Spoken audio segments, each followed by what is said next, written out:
अरे ये पायल, ये तो बहुत सुंदर लग रही है। ऐसा करती हूँ, इसे पहन लेती हूँ। जैसे ही गुड़िया ने उस पायल को पहना, वो सम्मोहित हो गई और एक अनजान दिशा में कदम बढ़ाने लगी। तभी मोहन की नजर उस पर पड़ी। अरे ये लड़की इतनी रात को ये कहाँ जा रही है? मुझे इसके पीछे जाना होगा और इसे रोकना होगा।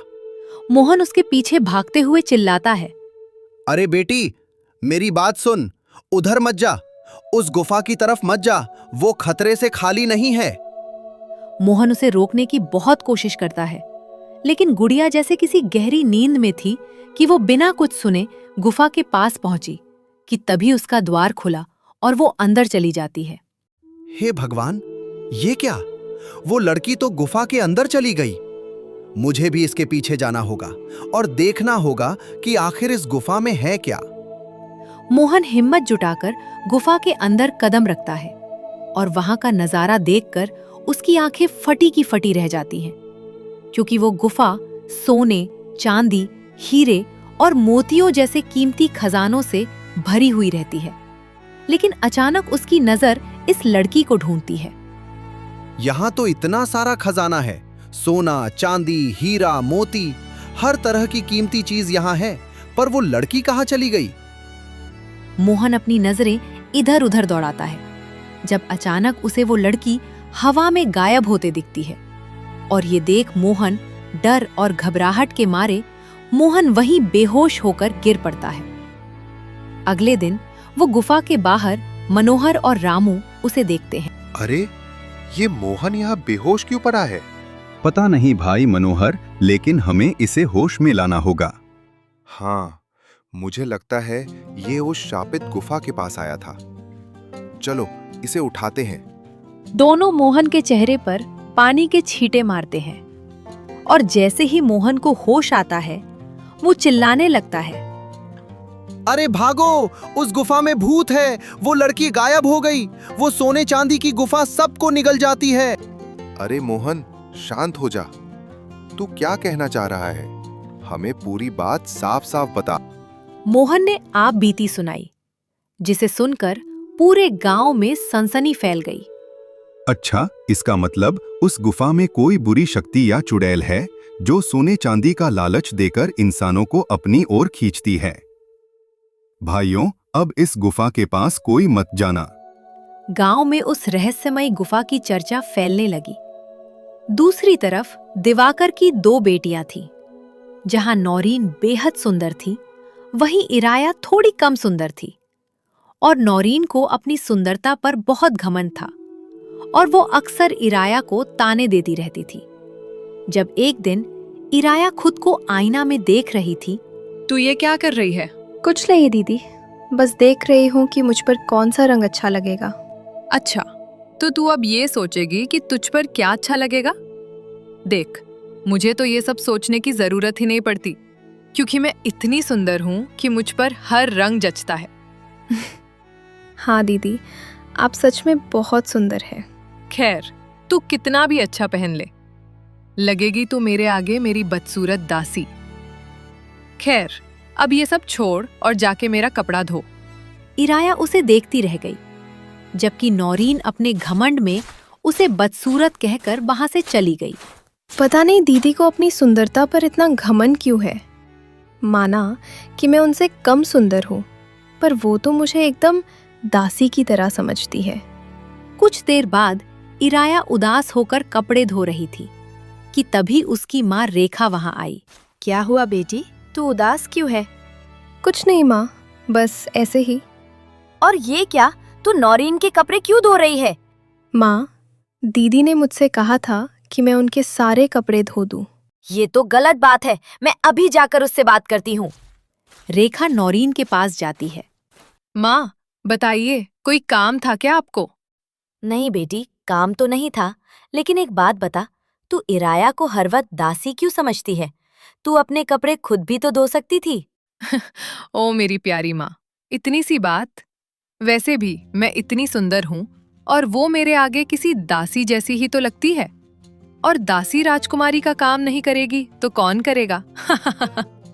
नहीं बेटी, ये गलत है। कभी भी सुंदरता पर इतना घमंड नहीं करना चाहिए, क्योंकि इंसान का घमंड ही उसका अंत करता है। माँ, अपना ये भाषण बंद कीजिए। मुझे इसमें कोई दिलचस्पी नहीं है।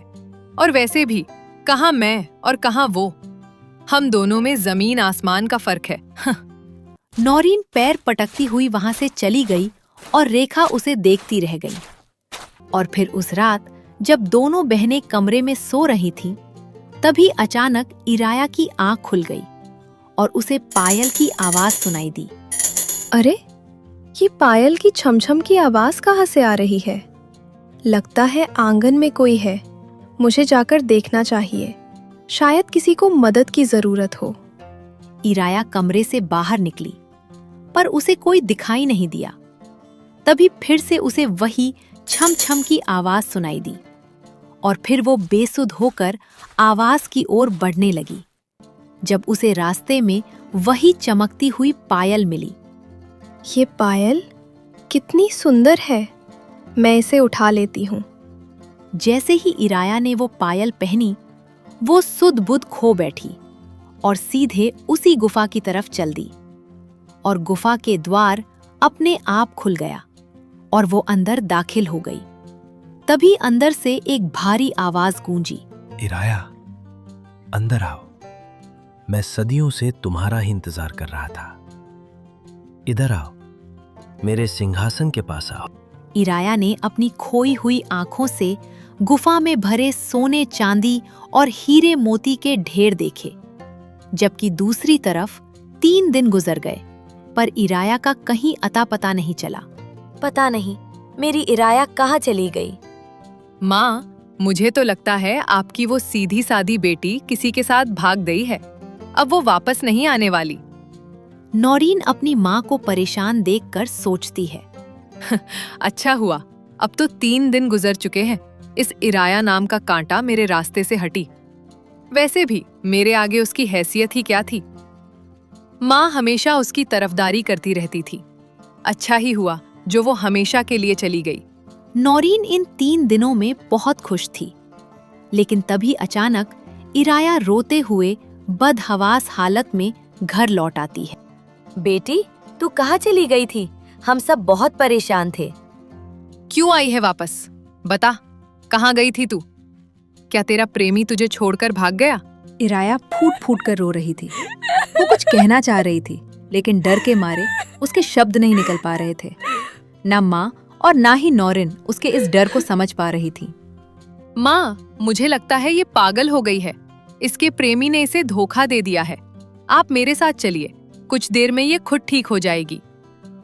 नौरीन अभी ये कह ही रही थी कि तभी इराया चिल्लाकर बोली। मैं किसी प्रेमी के साथ नहीं गई थी माँ। मैं उस रहस्यमयी गुफा में गई थी। इराया की ये बात सुनते ही पूरे गांव में शोर मच गया। गांव वाले इकट्ठा हो गए। रेखा, अब हम तुम्हारी बेटी को इस गांव में नहीं रहने देंगे। उस गुफा से आज तक कोई जिंदा वापस नहीं आया है। ये जरूर अपने साथ कोई खतरा लेकर आई है। हाँ दिवाकर, इसे अभी इसी वक्त गांव से बाहर निकालो, वरना यह हम सबके लिए मुसीबत बन जाएगी। नहीं, ऐसा कीजिए आप लोग। मेरी बेटी कहाँ जाएगी? नहीं, इसे बाहर निकालो। हम अपने गांव को खतरे में नहीं डालेंगे। नहीं, मैं अपनी बेटी को कहीं नहीं जाने दूंगी।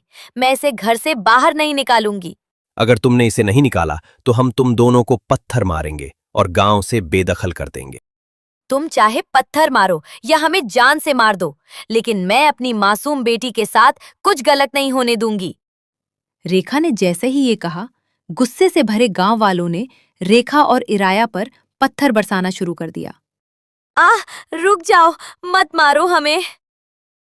अगर मेरी बेटी कह रही है कि वो गुफा में थी, तो जरूरी नहीं कि वो झूठ बोल रही हो। नहीं, यह खतरा है। इसे यहाँ से निकालो, अभी निकालो। गांव वालों ने जबरन माँ बेटी को गांव से बाहर निकाल दिया और अब दोनों रास्ते में बेसहारा बैठी थी। माँ, मुझे माफ कर दो। ये सब मेरी वजह से हुआ है। आपको मेरी वजह से इतना सब सहना पड़ा। नहीं बेटी, तू खुद को दोष मत दे, लेकिन तू मुझे साफ साफ बता कि आखिर उस गुफा में तेरे साथ हुआ क्या था। इराया गहरी सांस लेती है और अपनी माँ को 3 दिन पहले का वो खौफनाक दृश्य बताती है। पायल पहनकर जब इराया सुध-बुध खोकर गुफा में दाखिल हुई तो एक भारी और गूंजती हुई आवाज आई। इराया, यहाँ आओ। ये सिंहासन तुम्हारा है। मेरे पास आओ, क्योंकि यही तुम्हारी असली पहचान है। आओ और मुझे अपना लो। तुम कौन हो? मुझे यहाँ क्यों बुला रहे हो? और ये तुम क्या कह रहे हो? मैं सही कह रहा हूँ इराया। तुम्हें इस सिंहासन से विवाह करना होगा। क्या सिंहासन से विवाह? नहीं, मैं किसी बेजान चीज या सिंहासन से शादी नहीं करूंगी। और तुम कौन हो? मेरे सामने क्यों नहीं आते? मैं तुम्हारे सामने ही हूँ। ये सिंहासन ही मैं हूँ, और अब तुम्हें मुझसे ही विवाह करना होगा। तुम जो कोई भी हो, मैं एक सिंहासन से विवाह नहीं कर सकती। मैं किसी और से प्रेम करती हूँ। जैसे ही इराया ने ये कहा, पूरी गुफा कांपने लगी। क्या तुम किसी और से प्रेम करती हो? नहीं, मैं ऐसा हरगिज नहीं होने दूंगा। अब तुम यहाँ से कहीं नहीं जा सकती। तुम्हें इसी सिंहासन से विवाह करना होगा, वरना मैं तुम्हारे प्रेमी को मार डालूंगा। वो खौफनाक आवाज चारों तरफ गूंज रही थी। तभी इराया डर के मारे वहां से भागने लगी, लेकिन भागते भागते वो बेहोश होकर गिर पड़ी। तभी वहां एक रहस्यमयी बूढ़ा आदमी आया। अरे, ये कन्या यहाँ बेहोश कैसे पड़ी है? लगता है इसकी तबीयत खराब है। मुझे इसे देखना होगा। उस आदमी ने इराया के चेहरे पर पानी छिड़का, जिससे उसे होश आ गया। आप कौन हैं? और यहाँ क्या कर रहे हैं? बेटी, डरो मत। मैं तुम्हें नुकसान नहीं पहुंचाऊंगा। पर तुम यहाँ क्या कर रही हो? काका, मुझे बचा लीजिए। वो मुझे मार डालेगा। वो मुझसे जबरदस्ती विवाह करना चाहता है। बेटी, मैं जानता हूँ कि तुम किस बारे में बात कर रही हो, लेकिन घबराओ मत। मुझे पूरी बात बताओ। इराया ने कांपते हुए उन्हें सारी बात बताई। जब सब सुनने के बाद वो एक गहरी सांस लेते हुए बोले, बेटी, ये कड़वा सच है और यही तेरा नसीब है। तुझे उस सिंहासन से विवाह करना ही होगा। मगर क्यों काका? मैं एक बेजान सिंहासन से विवाह कैसे कर सकती हूँ? और आखिर इस सिंहासन के पीछे का राज क्या है? इराया की बात सुनकर बूढ़ा आदमी उसे जादू से एक दृश्य दिखाया। राजमहल के भीतर राजा सिद्धांत अत्यंत क्रोध में थे और रानी फूट फूट कर रो रही थी। महाराज, हम क्या करेंगे? हमारी एक ही संतान है और वो भी अंधी और अपाहिज पैदा हुई है। इसी बात का तो मुझे सबसे बड़ा दुख है। मेरा इकलौता वारिस अपाहिज है और चाहकर भी मैं उसे इस राज्य का उत्तराधिकारी घोषित नहीं कर सकता, और ना मैं ये सिंहासन उसे नहीं सौंप सकता। मगर क्यों महाराज? वो अपाहिज और अंधा जरूर है, लेकिन उसमें समझने की शक्ति तो है। नहीं, मैं एक अंधे और अपाहिज को अपना राज सिंहासन हरगिज नहीं सौंपूंगा। भूलिए मत महाराज, ये सब आपके कर्मों की सजा है। रानी की ये बात सुनकर राजा बेचैन होते हैं और फिर अपनी सोच में गुम हो जाते हैं। कुछ समय पहले राजा सिद्धांत घूमते हुए वो एक गुफा के पास पहुंचते हैं, जहां उन्हें एक अत्यंत सुंदर कन्या दिखाई देती है। हे सुंदरी, तुम कितनी सुंदर हो। मैं तुमसे विवाह करना चाहता हूँ। बदले में मैं तुम्हें अपार धन दौलत और रानी का दर्जा दूंगा। नहीं महाराज, मैं आपसे विवाह नहीं कर सकती, क्योंकि मैं किसी और से प्रेम करती हूँ। क्या तुम एक मामूली इंसान के लिए मुझ जैसे शक्तिशाली राजा और इस सिंहासन के प्रस्ताव को ठुकरा रही हो? तुम्हें अपनी सुंदरता का इतना घमंड क्यों है? महाराज, ये घमंड नहीं है। मैं बस आपसे प्रेम नहीं करती, और मैं विवाह करूंगी तो केवल अपने प्रेमी से ही करूंगी। राजा सिद्धांत क्रोध से आग बबूला हो जाते हैं। अच्छा, तो तुम्हें अपनी सुंदरता पर इतना नाज है? ठीक है, अब मैं तुम्हें इस काबिल ही नहीं छोड़ूंगा कि तुम किसी और से विवाह कर सको। क्रोध में अंधे होकर राजा ने उस कन्या को उसी गुफा में कैद कर दिया और बड़े बड़े पत्थरों से गुफा का द्वार हमेशा के लिए बंद कर दिया, जबकि वो कन्या अंदर से चिल्लाती रही, महाराज, दरवाजा खोल दीजिए। मेरे साथ ऐसा अन्याय मत करिए। तुम इसी के काबिल हो। तुमने मुझे ठुकराया है, अब इसकी सजा भुगतो। महाराज, आपने मुझे जिंदा इस गुफा में दफन किया है, लेकिन याद रखिएगा, मेरी बद्दुआ आपका पीछा नहीं छोड़ेगी। जो दर्द आपने मुझे दिया है, वही आपके पुत्र को सहना होगा। आपके सिंहासन को संभालने वाला कोई नहीं बचेगा। आपकी आने वाली पीढ़ी अंधी और अपाहिज होगी। ये मेरा श्राप है। तुम जैसी मामूली कन्या का श्राप मेरा क्या बिगाड़ेगा? अब तुम हमेशा के लिए यहीं कैद रहो और यहीं दम तोड़ दो। राजा सिद्धांत हंसते हुए वहां से चले गए। लेकिन कुछ ही समय बाद कन्या का श्राप सच हो गया और राजा की पहली संतान अंधी और अपाहिज पैदा हुई। और ये देख वो अपनी सोच से बाहर आकर रानी मेनका से बोले, रानी, उस कन्या का श्राप मुझे लग गया। मेरा बेटा अपाहिज पैदा हुआ है। ये मेरे किए की ही सजा है।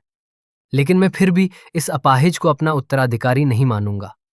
आज मैं इस राजकुमार और इस सिंहासन दोनों का अंत कर दूंगा।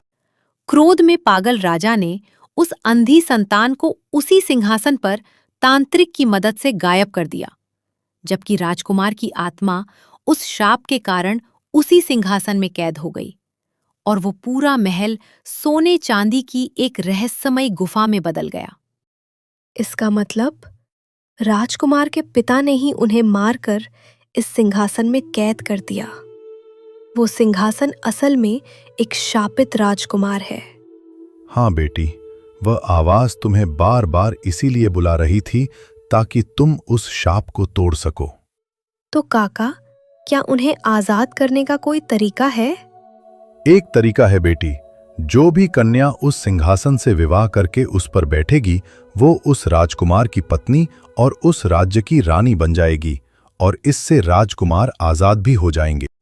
ये कहकर काका वहां से चले जाते हैं, जबकि ये वो अपनी माँ को बताती है।